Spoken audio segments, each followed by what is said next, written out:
Watch your back at the pump. Caught on camera, a brazen attack on a 56-year-old woman in the middle of the day at a local gas station. Police video shows a shocking discovery. A store clerk kidnapped and held hostage in his own trunk. How he was able to alert officers. Temperatures are going to be warming for the weekend, but the bad news is you may see some showers, and I'll tell you when to expect them coming up next. We all have our good days, and sometimes there are strings of good days, and we all have our bad days. They risked their lives to save ours. The special tribute tonight for fallen officers. Thanks for joining us. I'm Jennifer Bayless. And I'm David Scott. We begin tonight with dramatic video. A thief shoves a 56-year-old woman to the ground at a New Albany gas station in broad daylight. Take a look. It happened Wednesday afternoon at the BB station on East Spring Street near Silver Street. Surveillance video shows the woman being attacked and robbed by a man as she walked to her car in the parking lot. The man took her wallet and knocked her to the pavement. She was not seriously injured, but police are still looking for the attacker and one other person they believe was involved. Anyone with information is asked to call New Albany Police. He says he was abducted and shoved in a trunk, and now we're seeing the video evidence. Circle K clerk Sean Blomer says he was beaten in the parking lot at work and stuffed in the trunk of his own car in August. Nearly 4 hours later, police pulled the car over for expired plates. That's when Blomer realized he had to do something. He came back and asked about insurance, and that's when I started kicking and punching on the hood, yelling. At that point, the officer became very much more aware, immediately called for backup. In this dash cam video, you can see LMPD officers surrounding the car and pulling the trio out. Then they rescue Blomer from the trunk. Brittany Elder, Trent Bly, and Joseph Davis. These three are charged with kidnapping, wanton endangerment, and theft. New tonight, Ford has announced a recall of thousands of escapes and fusions. Those escapes were made at the Louisville Assembly Plant. The voluntary safety recall applies to 2013 models. It comes after reports of engines overheating and causing fire in the engine compartment. Ford is asking owners to contact their dealer to arrange for alternate transportation for no charge. Repairs aren't available at this time. The cars involved in the recall include Ford Escapes and Fusions with 1.6-liter engines. A Jefferson County constable officially resigned today as part of a plea deal to avoid prison time. David Whitlock's attorney presented the judge Whitlock's resignation letter. He shot a suspected shoplifter outside a Walmart in November of last year. Last month, Whitlock agreed to plead guilty to charges of assault and wanton endangerment. In return, he won't serve any prison time if he completes a one-year diversion program. And today, for the first time, Whitlock commented on the case. Glad it's over. It's been a rough year. If Whitlock violates the plea deal, he'll have to serve 5 years in prison. And next month, a hearing will determine how much restitution Whitlock should pay to the victim. They risk their lives to save ours and sometimes end up making the ultimate sacrifice. WDRB's Stefan Johnson explains how those first responders are being remembered. Well, good evening. Behind me tonight, 6 emergency responders who died in the line of duty since this time last year here in Kentuckiana are all being honored here at Jefferson Memorial Park. It's all part of an annual event that honors our fallen heroes. They go toward danger, not away from it. It has been more than 7 years since Don Grignon's son went into the line of fire, protecting and serving our community. But the pain is still there. We all have our good days, and sometimes there are strings of good days. We all have our bad days. In March of 2005, 27-year-old Louisville Metro police officer Peter Grignon was shot and killed by a teenager who then took his own life. Since then, Grignon's family has healed through prayer, community support, and an annual event that honors fallen heroes. And every year we set aside the date so that we can go down and honor those who have fallen, that have died in the line of duty, and to remind those still in uniform that you know, they have support from the public. And it's to remember and honor those who have given their lives in the line of duty and public safety, and to show their families that those individuals have not been forgotten. Eric Johnson is with Supporting Our Heroes. The organization is often the first to respond when police, fire, or EMS are killed in the line of duty. and it also honors fallen heroes at an annual holiday remembrance ceremony. We honor all who have given their lives in the line of duty. We specifically call the names of the ones who have fallen since our last ceremony last year. The names of the fallen are on this plaque that hangs in Johnson's office. They include Peter Grignon and Marion County Sheriff's Deputy Carl Rakes, who was killed earlier this month. We will be calling his name. We do not expect his family to be with us tonight. Rakes' family won't be there, but the Grignons will, and they hope to help other families who are still struggling. We have found that we can offer some assistance to those people who are newer to the path that we're traveling.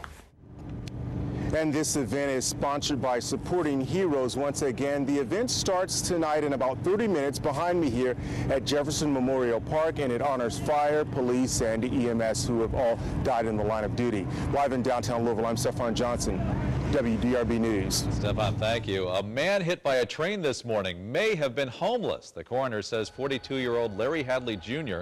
was killed at the tracks that cross Valley Station Road near Dixie Highway. Officers say they were called by a P&L conductor who said Hadley was walking along the tracks. Police are still trying to figure out what he was doing there. A broken wrist and a sprained ankle couldn't stop quarterback Teddy Bridgewater from leading U of L to a conference win and a BCS game. That's what you live for. You live for the moment. You live for the big moments, and that's what you go to, college to play football for. Moments like these. You just cherish the moment. We didn't know at the beginning if he was going to even play or not. He come up to me there in the midway in the first quarter and said, "Coach, I'm ready to go." And I said, "Just warm him up." I looked at our medical staff, and I gave our medical staff, I gave him a game ball. At that point, U of L was behind 14-3. Bridgewater came off the bench to throw 2 second-half touchdown passes. A field goal with under 2 minutes sent the Cards to a 2017 victory over Rutgers. If Kent State wins tonight, the Cards are likely headed to the Sugar Bowl and not the Orange Bowl. We've got raw footage that you need to see from inside the locker room and Eric Crawford's must-read story on Bridgewater at WDRB.com and Eric's column on why Coach Charlie Strong won't guarantee he'll be back next year. Well, the Cards will earn big bucks for playing in either BCS game. The BCS will pay Louisville $2.4 million for the appearance. But despite a winning record, many universities end up losing money on big bowls. An NCAA report says between 2006 and 2011, universities lost an average of $333,000 from their bowl game bonuses. The Cards must sell 17,500 tickets to the game that they attend. I'm not sure we broke even going to the Orange Bowl last time because you have so many more commitments. The dollar figures of the hotels are so much higher. They're mandated where you stay. The band stays for a week with you. We get all those expenses come out of, so it's very difficult. And school leaders say the real win is in the national exposure. A BCS bowl game brings increased donor dollars and merchandise sales. Bringing an NBA team to town is the hot topic in downtown Louisville tonight. A roundtable just got underway with Councilman Dan Johnson, Attorney J. Bruce Miller, and Jefferson County Judge Executive Brian Matthews speaking with NBA fans. It's being held at Bear Nose by the Bridge on Main Street. The Bring the NBA to Louisville Facebook group is hosting this event. Mayor Greg Fisher, as well as NBA proponents and city business leaders, have also met to talk about an NBA team. Well, it's more than a year and a half away still, but Louisville is already preparing for the 2014 PGA Championship. Today, the mayor announced that the city has formed a 10-member host committee to begin planning for the event to be held in August of 2014. It will be the 6th major tournament held at Valhalla since 1996. We've had great success in this community. We know that the golf course is wonderful. The support from individuals as well as corporate. Mayor Fisher says the tournament will have an estimated economic impact on Louisville of $80 million. The PGA says it will be another 6 months or so before ticket information is released. Well, you may not be thinking baseball, but fans can already get Louisville Bats tickets. Single game tickets for the next season at Louisville Slugger Field go on sale Monday at 10 a.m. as part of a December pre-sale. Fans can purchase tickets for all 72 home games. That includes tickets for opening night, Thunder over Louisville, and the Independence Day fireworks. The Bats open the 2013 season on Thursday, April 4th versus the Toledo Mud Hens. Well, remember this story, the dog left to die in a trash bag on the side of the road in Louisville? Well, he is making a full recovery. Karma, as he's being called, made his first public appearance since being found last month, tossed out like trash at the intersection of East Chestnut and East Liberty Streets. Rebecca Eves with the Shamrock Arrow Fund says Karma was near death with broken bones and fleas covering his body. No one has been charged with the abuse, but Eves says donations saved Karma. The community supporting Shamrock Arrow Fund just makes a world of difference to the animals like this, and we strive to, we want to prosecute the people that do this. We want them prosecuted because animal abuse is such a stair step to other types of abuses, and we really need to take notice of that. You can see Karma tomorrow from 10 to 4 and 11 to 4 Sunday during the Shamrock Holiday Shop at the American Legion Highlands Post on Bardstown Road. And those are the top stories we're following in our newsroom tonight. Here's a look at what's trending on our website, WDRB.com right now. WDRB sports journalists Rick Bosich and Eric Crawford detail U of L's big move to the ACC. The Cardinals are headed to a BCS game for the second time after last night's win. And Rick Bosich looks ahead to UK's basketball future and the national championship in March.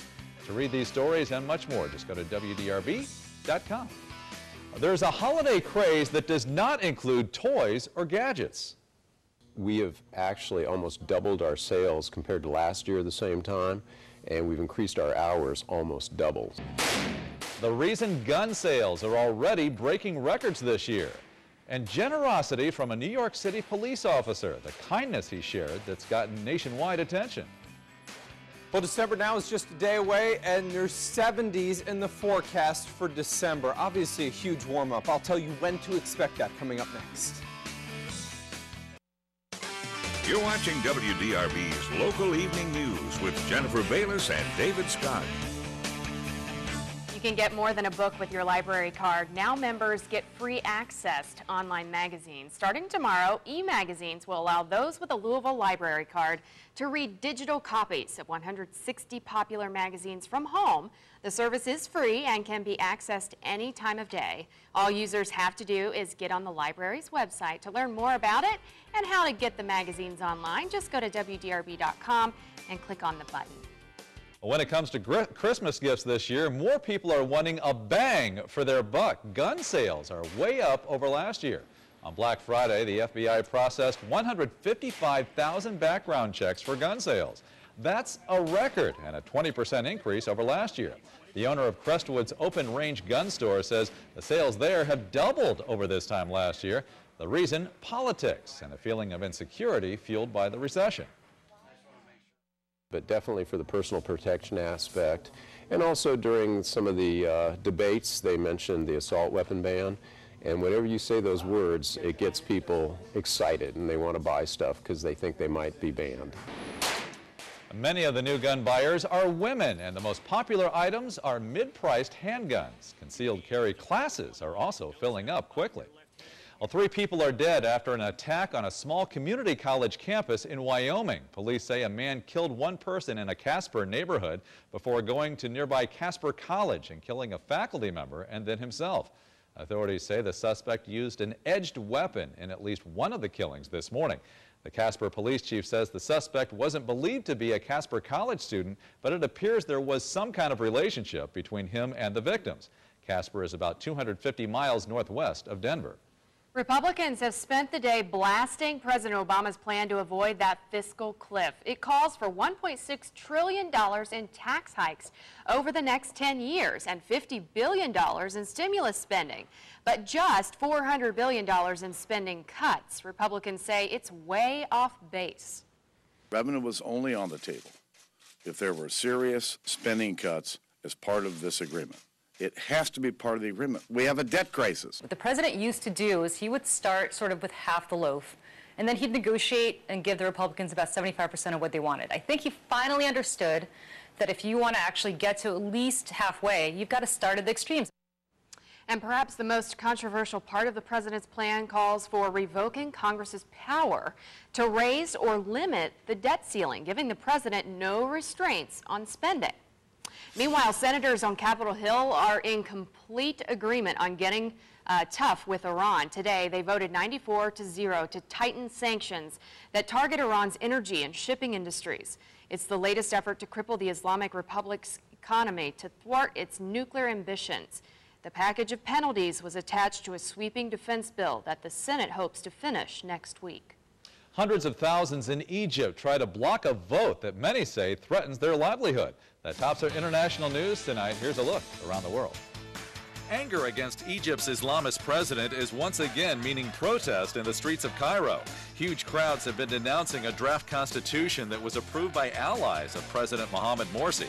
The move escalated the unrest over Morsi's decision last week to grant himself sweeping new powers and neutralize the country's courts. An Israeli official says Israel has approved the construction of 3,000 new housing units in West Bank settlements.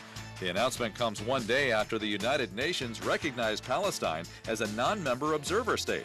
The Palestinians say UN recognition of a Palestinian state in the West Bank, Gaza, and East Jerusalem will help resume Middle East peace talks. A new president will be inaugurated tomorrow in Mexico. President-elect Peña Nieto will take the helm of a country plagued by drug violence. His team is critical of the current anti-drug strategy and plans to centralize command. And beginning tomorrow, new tobacco packaging rules take effect in Australia. Packs will now come in a drab shade of olive and feature dire health warnings and graphic photographs of the potential harmful effects of smoking. The government estimates the change will drop smoking rates in the country from 15% to 10% within 6 years. In addition to improving their health, it would save smokers a lot of money. A pack of cigarettes retails in Australia for about $17 US. And that's a look around the world. In New York City, a police officer has become famous for a simple act of kindness. It all started when a tourist snapped this picture with her cell phone showing Officer Larry DePrimo giving boots to a homeless man. The 25-year-old officer was on patrol in Times Square 2 weeks ago when he spotted the man with no shoes, no socks, and blisters the size of his hands. He was extremely thankful. He had a smile from ear to ear, which is something, I'll never forget. And he said, thank you, officer. He's like, God bless you and be safe out there. And he just kept on going on his way. I'd asked him for, if he wanted to get a cup of coffee and food, but he, he didn't want to, and he just kept on going. Officer DePrimo asked the man's shoe size and went to a nearby Skechers store to buy the boots. The officer says he hasn't seen the man since, but he carries that receipt from the boots with him inside his bulletproof vest as a reminder of those less fortunate. A big-name rapper makes a stop in Louisville. The reason Lil Wayne stopped at a local mall and how some lucky shoppers were able to actually meet him.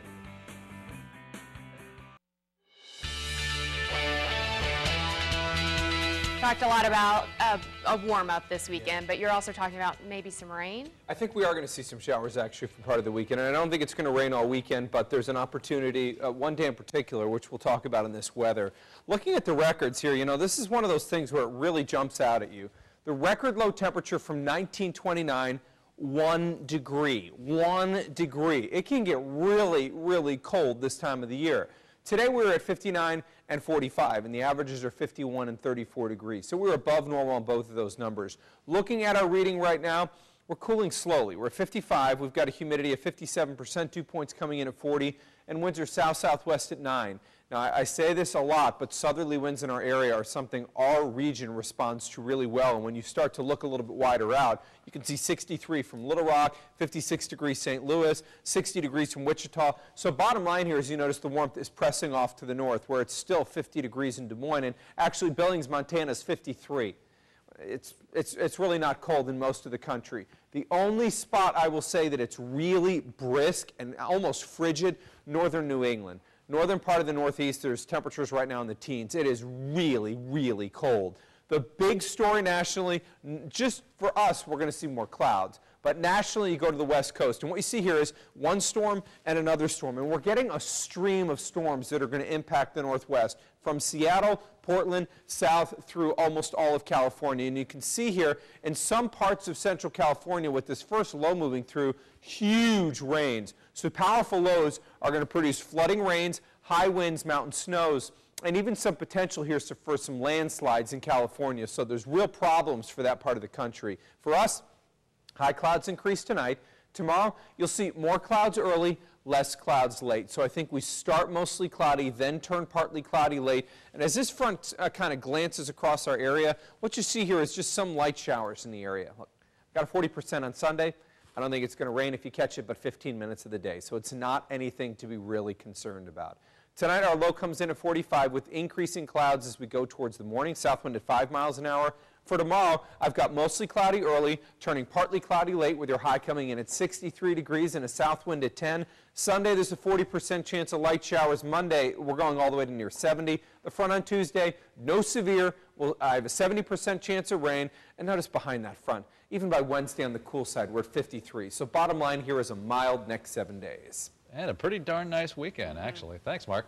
Well, Jefferson Mall is getting some star power this evening.